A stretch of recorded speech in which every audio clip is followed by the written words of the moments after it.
এবং এবারেই প্রথমবারের মতো বার কাউন্সিলের পরীক্ষায় আপনারা দেখবেন আমাদের টিম আমরা এতটাই কঠোর অবস্থান নিয়েছি, সর্বোচ্চ সংখ্যক প্রার্থী এক্সপেল হয়েছে। এবারেই প্রথম বার কাউন্সিলের ৭৫ জন। এবারে বার কাউন্সিল পরীক্ষায় প্রথমবারের মতো প্রশ্ন ফাঁসের যে গুজব বের হয় সেই গুজব যারা ছড়ায় তাদেরকে গ্রেপ্তার করা হয়েছে।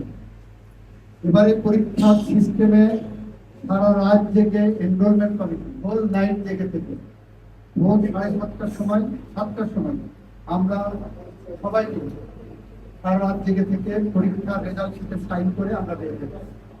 আমরা এই প্রতিষ্ঠানকে একটি বাংলাদেশের আইনজীবীদের তীর্থস্থান, প্রার্থনার স্থান করতে চাই।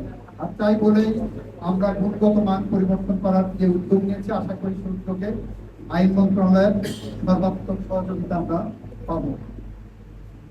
বাংলাদেশের আইনজীবীদের পক্ষ থেকে যেহেতু এরকম সুযোগ পাওয়া যাবে না, আইন মন্ত্রী মহোদয় এবং পূর্তমন্ত্রী মহোদয়কে একসাথে পাওয়া খুব কঠিন। এই সুযোগে দুইটি দাবি আমরা করতে চাই। প্রথমে স্যারের একটা প্রশ্নের উত্তর দিন যে রয়্যালদের বিরুদ্ধে যে অভিযোগ আসে সে অভিযোগ যথাযথভাবে পদক্ষেপ নেওয়া হয় না। তার আপনার সদয় অবগতির জন্য জানাচ্ছি, আমাদের বার কাউন্সিল যে আইন আছে সেই আইনের আওতায় ইতিমধ্যে 5টি ট্রাইব্যুনাল আমরা গঠন করেছি অনেকগুলো মামলা নিষ্পত্তি হয়েছে এবং অনেকগুলো মামলা নিষ্পত্তি হয়েছে। নো অবজেকশনের ব্যাপারেও এটাও মিসকন্ডাক্ট। আমাদের কাছে আসলে আমরা তাৎক্ষণিকভাবে এই ব্যবস্থা নেব বলে আমরা প্রত্যয় ব্যক্ত করেছি। এবং যে কোনো আইনজীবীর সমস্যায় আমরা সর্বাত্মকভাবে, অর্থনৈতিকভাবে এবং তাৎক্ষণিকভাবে তাদের পাশে দাঁড়ানোর চেষ্টা করি।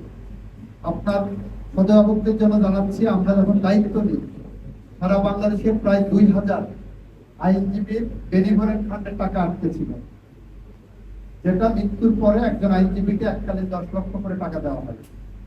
প্রায় ২০০০ দরখাস্ত পেন্ডিং ছিল। আমরা দায়িত্ব নেওয়ার পরে আমরা ১ সপ্তাহের মধ্যে সেগুলো ডিসপোজ অফ করে এখন বলেছি যে কোনো আইনজীবী মারা গেলে তার যে দেনা পাওনা সেটা ১ সপ্তাহ বেশি বার কাউন্সিলে পেন্ডিং থাকবে না। এটা আমাদের একটা উদ্যোগ নিয়েছে। এখন কোনোটা পেন্ডিং নাই, সব আপ টু ডেট করা আছে। মাননীয় পূর্তমন্ত্রী মহোদয়ের কাছে আমাদের দাবি, আইনজীবীদের জন্য আপনার একটা আবাসিক এলাকা পূর্বাচলের দিকে করা যায় কিনা সেই জায়গাটা একটু আমাদেরকে সুপ্রিম কোর্টের আইনজীবীদের পক্ষ থেকে। আর আমরা যেহেতু বার কাউন্সিলকে আধুনিকভাবে প্রশিক্ষিত আইনজীবী করতে চাই, পিরিয়ডিক্যাল যারা এক্সিস্টিং লয়ার তাদের জন্য আমরা এথিক্স এডুকেশন কোর্স চালু করতে চাচ্ছি।